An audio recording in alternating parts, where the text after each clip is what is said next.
So let's kick off with how to respond when HR isn't helping, your favorite bright and shiny topic for me and Rachel to talk about. So Rachel, why don't I get you to introduce yourself to the group and tell them a little bit about you and why you're here talking to us today. Sure. So for a bit of context, one is I know Sarah from back in the day because I started off in tech recruitment with somebody that bright and shiny that also Holly knows, Teresa Duke.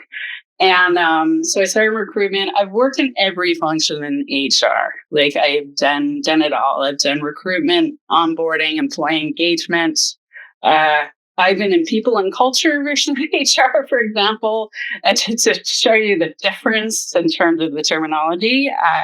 But over the last 5 years, I've specialized more on the compliance and policy side and employee investigations in particular.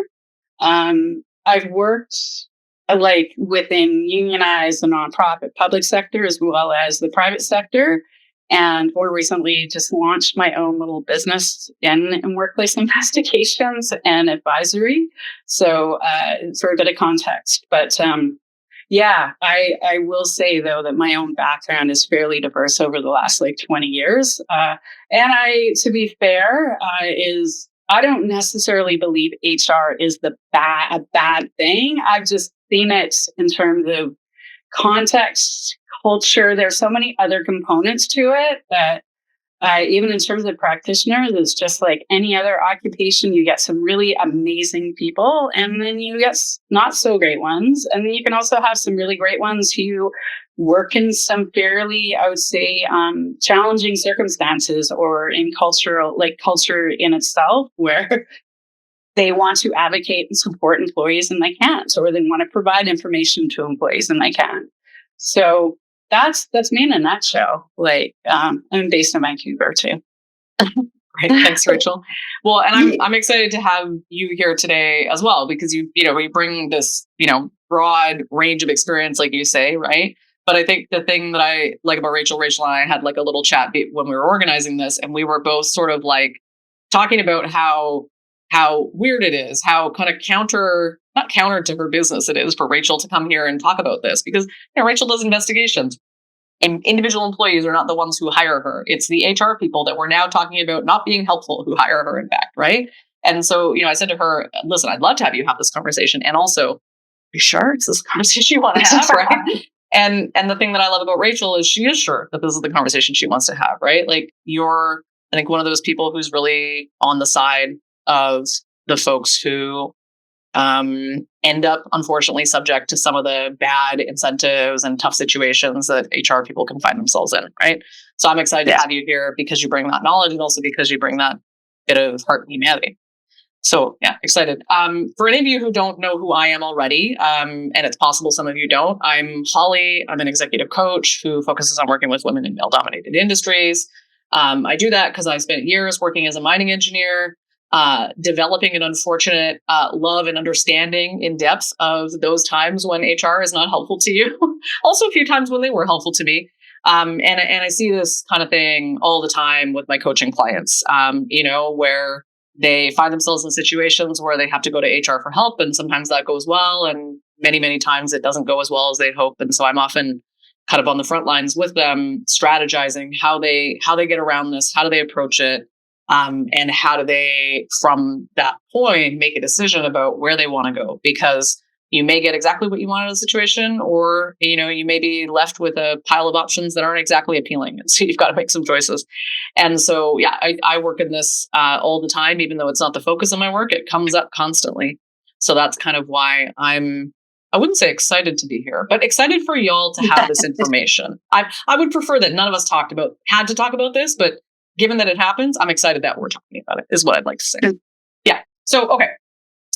Rachel, we're going to get into the bad stuff, but let's start in a good place, which is what should people do? What's the best practice here? If you could write your dream scenario for somebody who had to go and bring a complaint or an issue or a challenge to HR, what would you have them do so that it went really well?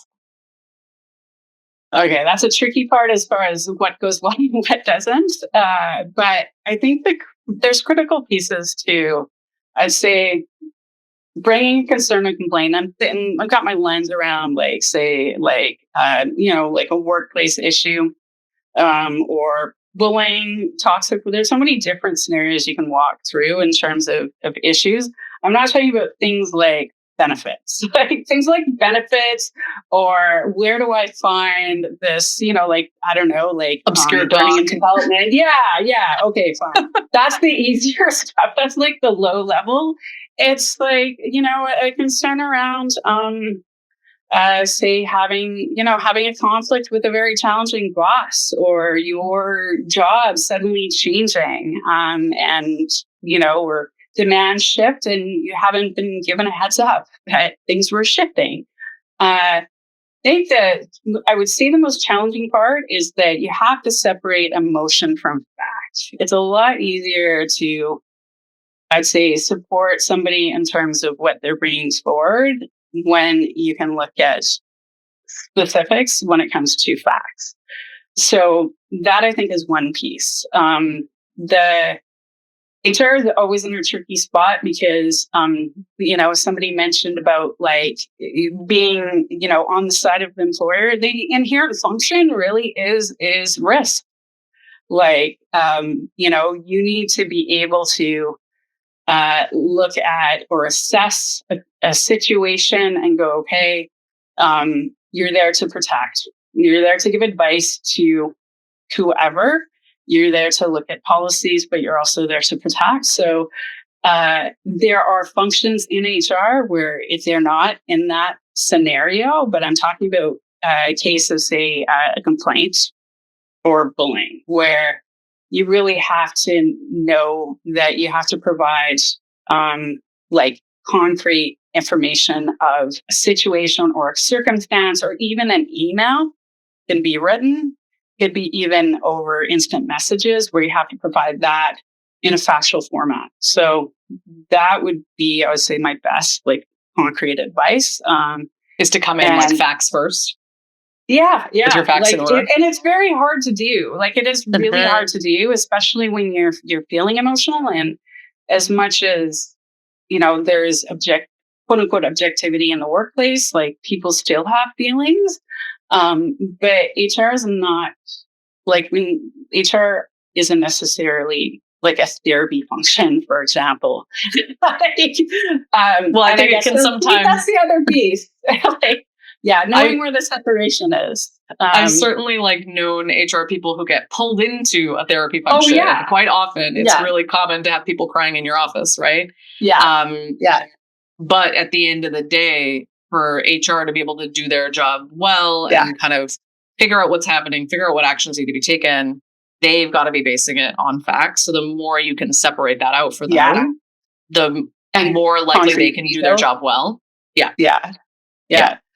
I think those are critical things. And if you need to vent, if you need to, like you say, the intensity of this situation, which again, it can go that way as well, is like HR can listen to you, but they still have to, in order to make an impact, be able to work with facts. So that's essentially it. It's a tricky spot to be in. And then the other piece is confidentiality. So from the side of bringing an issue or concern forward is, like, HR has to keep things confidential. They can know information and they cannot share it. And that's a good thing, right? Like, if you're dealing with a medical issue, you don't want them sharing it with other people. And that's actually a really positive piece to the function, is they're there to help you confidentially to navigate, and they can't share and do disclose, because, from that, again, a compliance side, they're not able to. They could even know something in the background with certain behaviors or things that they're not in a position to share. So I've seen HR professionals where it's like a mask. I don't know if anybody else has experienced this, where you get the mask, and I've seen other professionals do it as well, like where they've got to keep their game face on. It's because of that in itself. Like, that disclosure piece is very critical.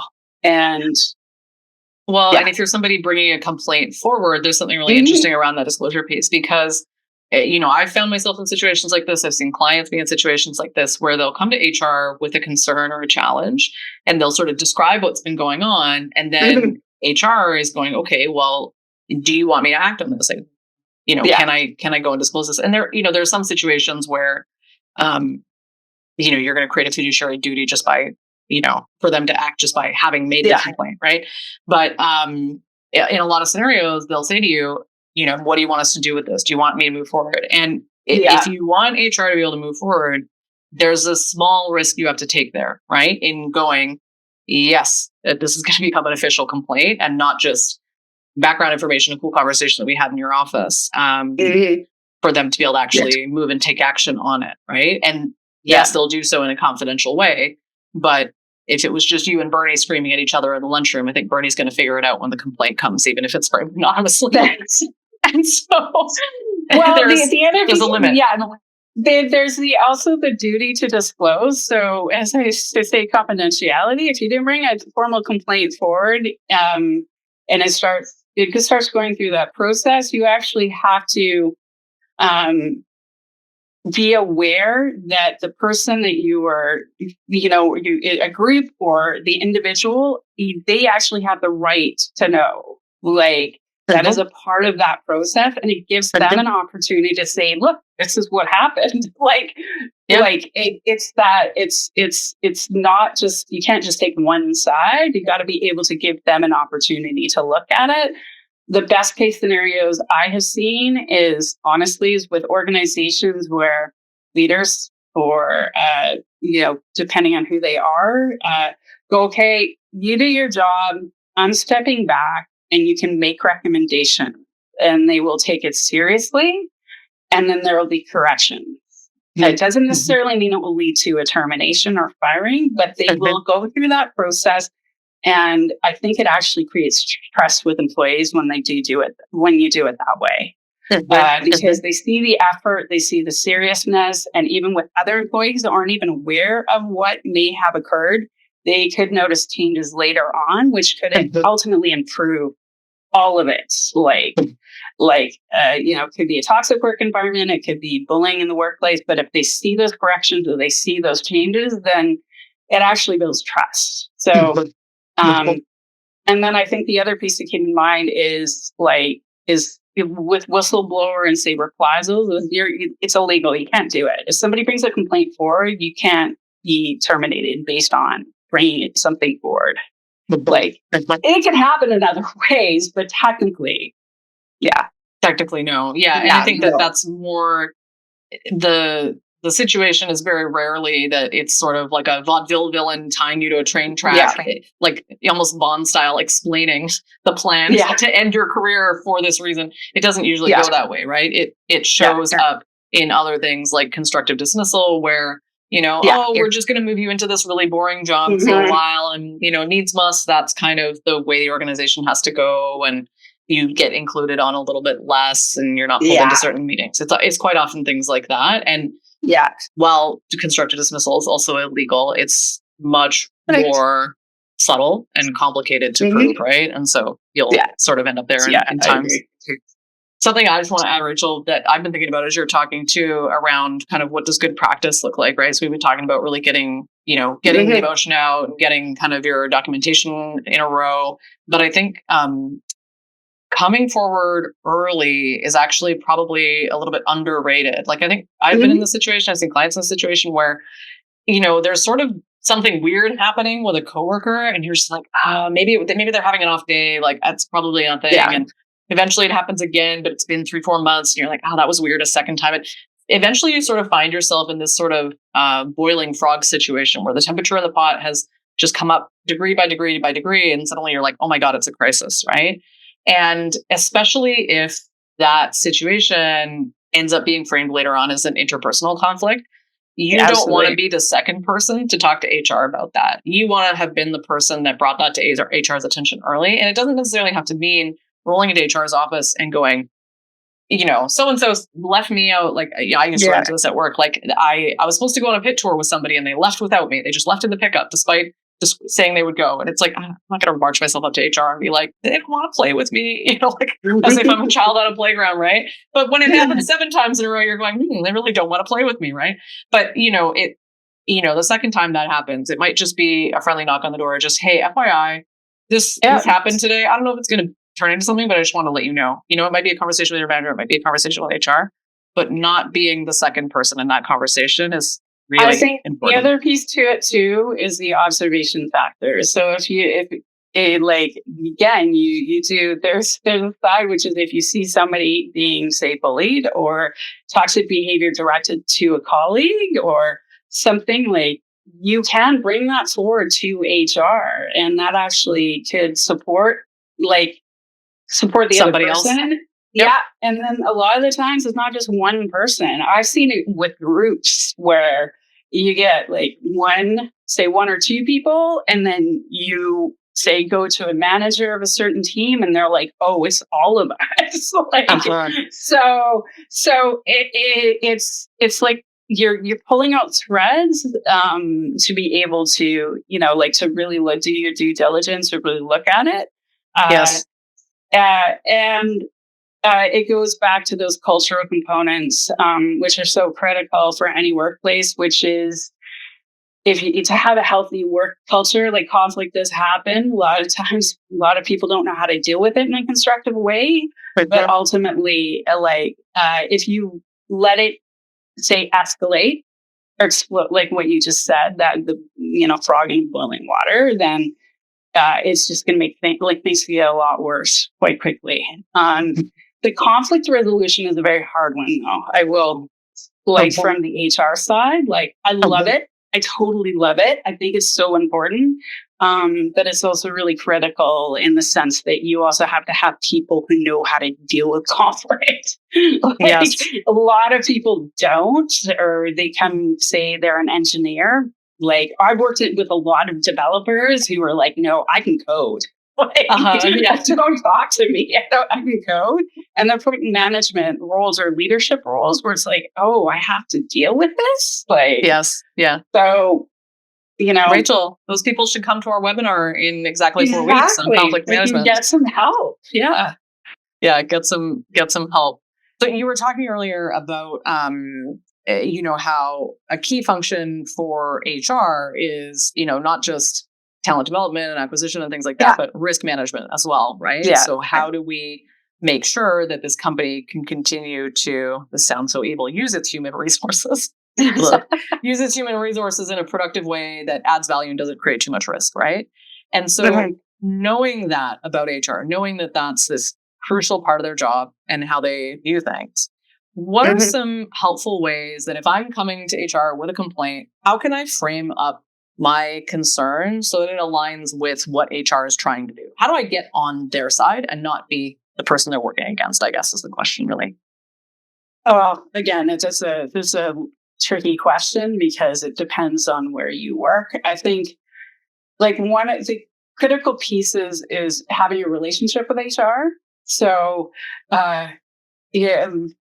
orgs or individuals who actually, engage with HR beyond just going to them with something, but having HR that has a presence in the broader org is good. It's positive. I worked for an org where I realized quite quickly that employees didn't it was, and Sarah can actually probably reflect on this too, as you're the Grim Reaper. They're like, oh, I'm in trouble. If you come into a room, I know I'm in trouble. Something bad's going to happen.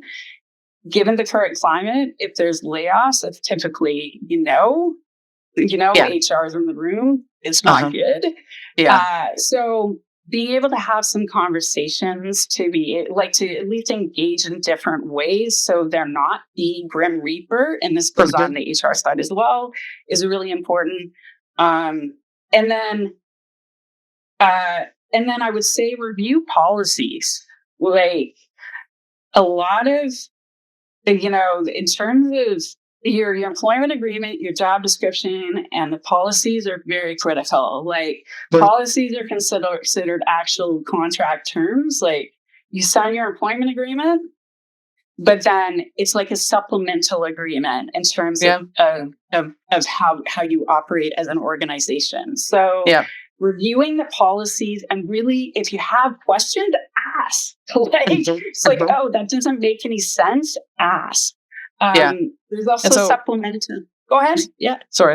I was just going to say, so part of what you're talking about there, Rachel, is like, if you all go home right now and you dig out your employment contract, right, there's probably a line in it that says something like, you agree to our, workplace policies as amended from time to time or something like that. And so that means that you're agreeing to the policies as exist when you signed up, but also that they can change them over time. And so there's maybe a leverage point for you there where you can go, okay, well, if what's happening right now in the organization, the thing that I have an issue with is against policy, that might be a way that I can kind of align with HR's interests, because HR has, kind of a duty to help uphold some of those policies that that they've set forth and that they're required to uphold, right?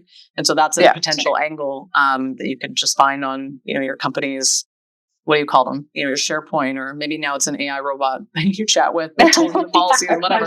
But you'll have access to that information in some capacity, and it could be an interesting place to start. So sorry, Rachel, didn't want to interrupt. Just wanted to add a little more context. No, that's really good. And I guess the other thing too, is in terms of case law, or more recent case law, is like, there are judges that look at, changes to your employment terms. One is there's always a foundation in the law, like regardless of what you sign, it's according to, if you're in Canada, it's the province that you work in, regardless of what's in your agreement. Like if I know in the US, I worked for an organization with American companies, and they would say like at will, and it's like, Canada is not at will. So even if it's that's in your agreement, you still have to follow Canadian compliance and law. And then you've also the basics, and then also common law, and it's very critical too. And then there's also if BC, you've got workers' compensation. So those bodies are actually there to give you resources to help. In addition, if you review the policies, your employment agreement, and really have an understanding of those pieces, and if it's, I'd say, really serious, like you say like you need more, you go on those government websites at least to have a foundation. So when you go to, like, say, HR, at least if you review them, at least you understand before you even have a conversation. That I do find that sometimes, like, behavior sort of, like, how should I put this to you?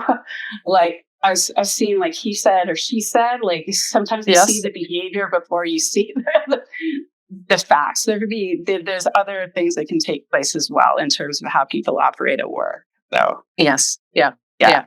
Well, and I think as well, going into these conversations with HR, kind of understanding what the incentives can be around what they're required to do for the company, what they're required to do legally, and things like that can be really helpful, because these situations are never easy. You're always in a situation where you're emotionally taxed, where you're probably exhausted, where you're really frustrated by what's going on in front of you, right? And needing help. And also, it is the time when you most have to, like, have your shit together as an employee, because, the more you can come across as cool, calm, and collected, the more you can come in with your facts in order, and the more you can treat this like an impersonal negotiation, I think this will go better for you, right? And so, like, when I do salary negotiations with people, we do a ton of prep work. We do a ton of research up front. We do a ton of work to understand what are the other parties' incentives? What are their concerns? What are the things that they can do? What are the things that they can't do, right? And I would really encourage you to think about conversations with HR in a similar way. Even if you have an HR that you're being collaborative with, it's sort of like, collaborating with a crocodile that can take you across a stream, right? It might be the world's loveliest crocodile. You might love that crocodile to pieces, and you've always had a good relationship with them. And also, the job function can sometimes still be crocodile, and you might get eaten, right? And so it's important to make sure that you're keeping your eyes on those risks as you're going through the conversations from your end, because they are as well. And so do the reading that Rachel's suggesting, do some thinking up front, and really think about, with whatever your complaint is there a way that it creates additional risk for the company? right? So is there a reputational risk if what was happening were to get out? Is there, a safety risk if this kind of thing continues? Would the company be at risk of a lawsuit if this was happening, not just to you, but to others, right? And how likely would that be to succeed? Or another way to think about that too, and I've seen clients get burned by this, where they hadn't necessarily done the wrong thing, but the narrative was not in their favor. It's also really important to ask yourself the question, can the company be sued for keeping me around? Because sometimes that could be the case, right? Is they could say this is creating a hostile work environment because of the back and forth. So really do sit there and think through how this actually looks from the incentives of both sides, because it's important for you to know that going into these conversations. I will say, I mean, this is not a happy topic, but in terms of the power dynamic, the power is never with the employee. Like it's never like you'd like it to be. I used to feel like I do have a real strong sense of justice, hence my interest in this area. And so it's like, well, that's so unfair. It's wrong. But reality is, it's like, no, it's risk mitigation. And sometimes it's a company going, okay, we have money. They don't. They depend on us for a paycheck. Say the unemployment rate right now is going up. So, they're going to be like, whatever, like so we don't care if you leave, right? And it's a harsh reality to deal with. So knowing where your threshold is in terms of, I got to get out. Like, this is not going to work out in my favor. I need to come up with, with a plan now to be able to leave. I noticed in the comment there's a question about documenting intangibles like microaggressions and psychological manipulation. If that is I'm glad somebody brought this up, because I feel like for a lot of workplaces this happens all the time. Like, like looking at a physical thing is a lot easier than dealing with those micro things, and even dealing with groups, like really, really challenging. And even the notion of what is acceptable behavior, like, and that can vary according to the industry that you work in. Like, and Holly can speak to that too. But like, if you work in gaming, it's not unusual for people to swear and scream, like, yeah. And so it's like knowing where those thresholds are and where the acceptable is. And sometimes, honestly, the acceptable isn't like not acceptable at all. Like, there's some really bad scenarios in those cases. So it's knowing where that threshold is around acceptable or non-acceptable behavior.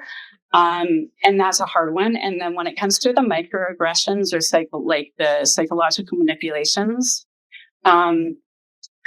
keep a log. Like, this is one of my recommendations for anyone, is keep a diary. Like, because, say you go into a meeting or you deal with even a face-to-face or like something that can't be recorded. When you leave that, just keep like a little notebook or a little log and write down the date, the time, and what happened. If you need to vent, that's probably your best strategy, is just to get it all out too. You don't worry about the language, just get it all out, right? But at least you have documentation in the log, because you can extract that information, and that is where your case is. That psychological piece, like according to the WorkSafe in BC, but also across the country, is that mental health and it's again that compliance side. Like, but you can't build a case if you don't have specifics on that. And I will say it's a really great tool. Like, well, it's something else. Something else for folks to think about these days that I think is probably, this could be a whole other topic, Rachel, which we won't have time to get into, because I want to make sure we've got time for other folks. But I think increasingly our meetings are monitored and tracked and recorded by AI. You know what I mean? Mm-hmm. And so I think that that's a really good place for you to look for documentation about some of these things. If you have meetings that are transcripted, or, if you, have a manager that you have the sense, maybe in week 3 of working with them, you go, if this is going to be a good relationship, I can't put my finger on it.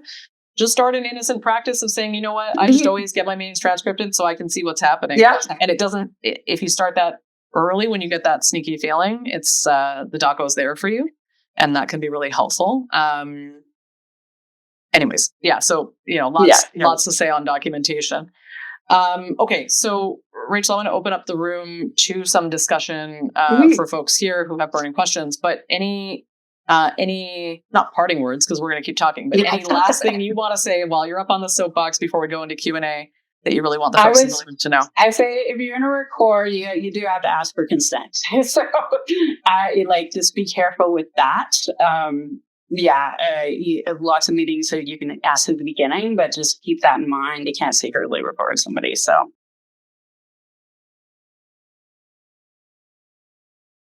I think there's also subtleties too. I think there's a lot of even just in terms of discrimination, ageism in the workplace is huge. There's also more information coming out about perimenopause, menopause as well. And bias, a lot of people don't get it. It's at least people are talking about it now. But there's subtleties to a lot of things that can occur. And also, even in terms of a log, if you're not getting asked to meetings that you actually technically should be, or things change, then that's a red flag. Document that, look at it, because that would fall along the lines of moving somebody along. How do we make their lives miserable so we can get them to leave? Have them eventually go. I think there's two customers for the little black book, right? The documentation that you're going to do. One is HR or potentially a lawyer down the line if things really, go in that direction. But the other reason for doing this is for you, right? Because it's really easy, and Rachel and I were talking about this before we got on this, it's really easy to get caught up in all of this as, how do I win? How do I be right at the end of the day? How do I, get the bad guy to get got, and all of that. And how do I keep my job? And all those concerns can really play in. And those are all valid and important things to think about. But it's also really important to think about your own mental state coming through this and the capacity that you have. I've seen this over and over and over again with clients. Hell, I've seen this with myself too, where we will work so hard to try to fix a bad situation quite often. And it's incredibly, incredibly taxing. And then what happens is, whether that situation resolves in our favor or not, later on, we end up at a new workplace. And because the old workplace has been so toxic in these predictable, patterned ways, we start to carry that, all the ways that we adapted to the old bad situation, we carry that into the new situation. And it can be really, really challenging to get your mental health back and to get your normal way of perceiving risk and opportunity in this new company back, to build healthy and productive alliances with your colleagues. Those are really important professional competencies for you to be able to maintain. And if you sit there kind of fighting a legal battle, or an HR battle for years, sometimes the cost to yourself can be really, really, really high.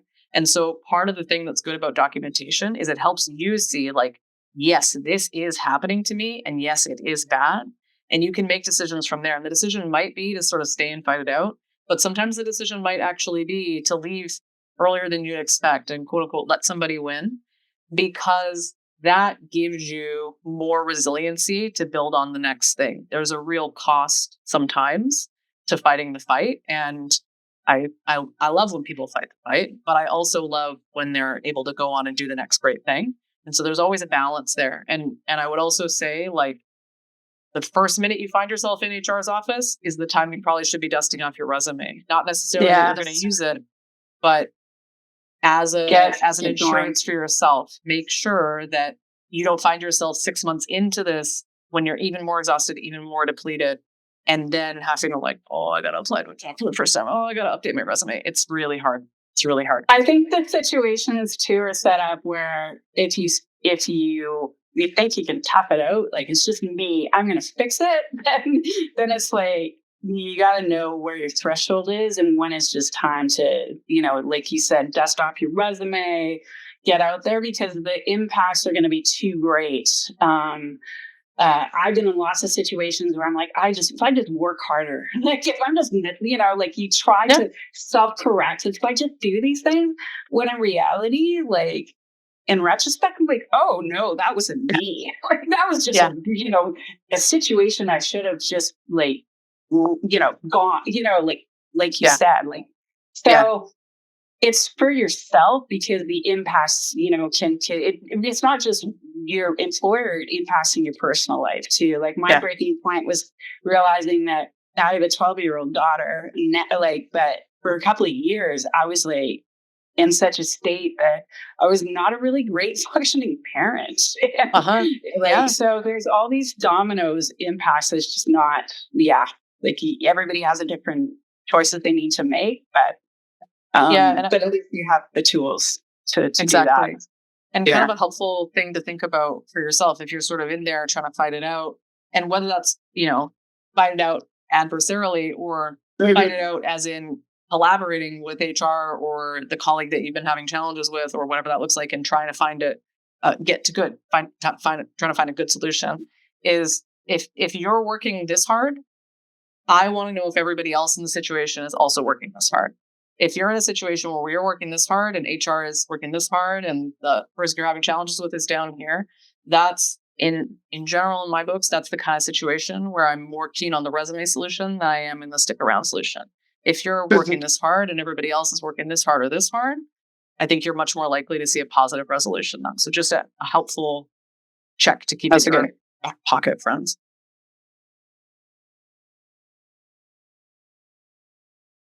I also, I think the comment around talking to people is also really critical. Like venting. I make I'm making my own mistakes too, where it's like, oh, I can trust this person, but in reality, it's like, knowing where the separation is and talking to people outside of work, and also to be fair, so say a colleague or a coworker is they have their own stuff.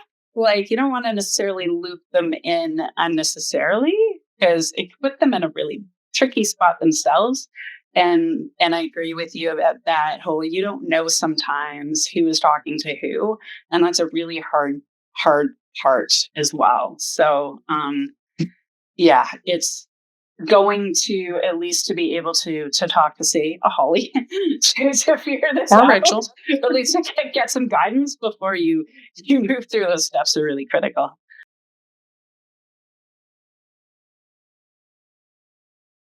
Oh, that's a good question. It's a really good question. Very good question. Feel free to share it in the chat too, folks, if you've got ideas. I'll let Rachel share. But lots of people can have examples. Microaggressions can be as small as, like, say you have a work arrangement where you're working, hybrid, like 3 days a week in the office, and then suddenly you get like your yearly, like doesn't seem like a big deal, but it's like we expect, like they start clocking you. Like that would be a microaggression, where it's like you didn't show up for you're 5 minutes late for work, like something as small as that. Be like tone policing in meetings can be a microaggression, where say you're articulating yourself in a certain way or communicating a certain way in a meeting, and then you get called out for it, where in the past you wouldn't have been. I can think of like those would be microaggressions. Being told to do something and then being like we expect you to do it that way, like, or some sort of specific way that you never, nobody has told you anything. Being told not to take things personally. Totally. That's a good one. Like somebody standing just a little too close to you all the time and kind of looming over you. I've run into that one. Interrupting. One of my favorite, most hilarious microaggressions from maintenance was calling my colleague Miss Pushy Pants for holding them to a deadline they had agreed to. So like it's so bad it's actually funny. There's lots of things like this, but I think for me, and tell me if I'm catching this right, whoever's asked this question, sorry, I scrolled up and I can't tell who it was anymore, but I write them all down. You know what I mean? Like because it's valid for you to feel their microaggression. And if you want to, I think sometimes there can be merit, like I talked about earlier, in being strategic in what you do and don't bring. Like Rachel talked about how, in gaming and mining, swearing is received very differently than it would be in other industries. In the mining industry, there's a big difference between like swearing near somebody and like swearing at somebody, right? Yeah. And that line can be really tricky. And so, if anyone on this call at any point is sitting there going, hey, is it strategic to share these microaggressions? Like, is that going to likely lead to a resolution? Is it going to help me move forward? Is now the right time to have this conversation? And what should this conversation look like? And how should I frame it? I'm happy to get on a call with anybody for free to talk about that, just to be clear. 30 minutes of my time can really be helpful in that. And I'm really happy to give anybody my take on it, or reach out to other folks that in the industry. If you've got friends in HR that you don't currently work with, that would be a good time to pull some of them in. People you meet at WIMDI, mentors, just try to get somebody else who's got a read on that, because you also run into tricky situations where, like I've run into this a lot. I'm a quote unquote difficult woman. I'm very opinionated. I'm aggressive. I'm all those things. I catch a lot of those accusations just by existing, and there is not no truth in them. I am a pretty forceful communicator when I want to be, and I can be quite direct. And in some workplace cultures, even if I wasn't a woman, that would be complicated. Although I think most of the time it's mostly just the womanness of it all for folks. And so when you're in a situation where there's some truth to it, it can be even more complex to deal with, because it's more likely to be received as just feedback, right? And so there's an art to how you can approach it from there. I would say, even I was just thinking about feedback too, like the whole notion of constructive feedback, like yes, you can have amazing, this full credit to people in HR as well, where, you can coach people on how to do it. But I worked for a org where they were like, oh, it's just radical candor. And it was like, oh no, this is like soul crushing, like self-esteeming, like this is another level of quote unquote feedback. That would be in that category. There's also, and this is physical, but your gut. If you're feeling something in your body, your gut, you know something's wrong. If you have like tension symptoms as well, like there is something else going wrong. If you go into work and you're like, you don't feel safe, you don't feel comfortable enough to just exist, just to get, then there's something wrong. Even if it, in a lot of the times, is not overt. It's like not in your face. And let me just add two things to that really quickly, because I think that's a really, really good call out, Rachel. It's like paying attention to those bodily symptoms, right? So they might be things like tension, knots in your stomach, but they might also be things like numbness or freezing, right? Or even if you notice that you're really fawning around somebody and you're like working overtime to like win their favor, and you're like, who is this girl? Why is she doing? That's not like me, right? Those are all signs that there's maybe potentially something quite wrong. And if you're somebody who has been working with a therapist and they've been taking notes over many years about the things you've been talking about in your sessions, sometimes that can be a helpful person to go, hey, is this thing really happening to me? But also B, got any documentation for me now that I'm talking to a lawyer about this? Sometimes they actually will have contemporaneous documentation. Okay, so I know we're at the end of our time. Rachel, give us your last words that you want to leave these folks with, and as well where people can find you in case they want to hire you and what they might want to hire you for. That's a good question. The best way to get a hold of me is actually through LinkedIn right now. I'll share my contact information with Holly as well. I would say my primary business is in workplace investigations and also in HR advising, but I'm also there. Another side note is I'm also there confidentially if you need support or even extra advice in terms of not coaching, but navigating the nuances of what you can do and what you can't do. My services are along the lines of a lot of people, you want to know what you can do and what your rights are, even if you're looking at, say, something like a severance or what, in terms of how that works. I mean, support, it's a little bit different than going to a lawyer. And a lot of people don't even know what their rights are, and lawyers are expensive. So, that's my other way I can support people. Request. Okay, great. I love it, Rachel. So, Rachel's LinkedIn information is, everywhere that you'll find this on WIMDI.com and the event listing. And if you're watching this later on YouTube, you'll find it in the comments and on our video page. Okay, Rachel. Well, thank you so much. This has been a great conversation. Big round of applause for Rachel. Thank you, everybody. Thank you so much.